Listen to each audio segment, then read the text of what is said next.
कि रसूल ने फरमाया सयकूनो आइम्मती इस्ना अशर मिन बादी, रसूल ने फरमाया मेरे बाद 12 इमाम होंगे, अव्वलुहुम अली व आखिरुहुम महदी, पहले उनमें अली है, आखिरी मेहदी है। बीच के नाम नहीं बताए, लेकिन इतना तय है कि बीच वाले या अली जैसे होंगे या मेहदी जैसे होंगे।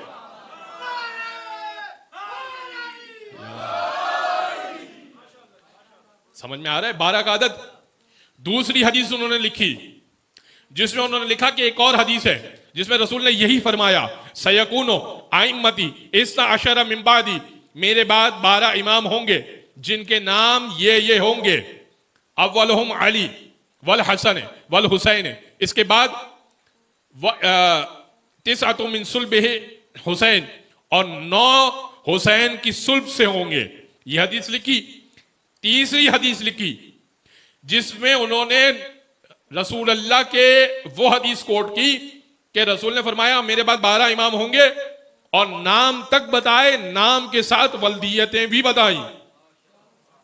चौथी हदीस उसमें लिखी हुई है, नाम बताए, वल्दियत बताई, लकब बताए।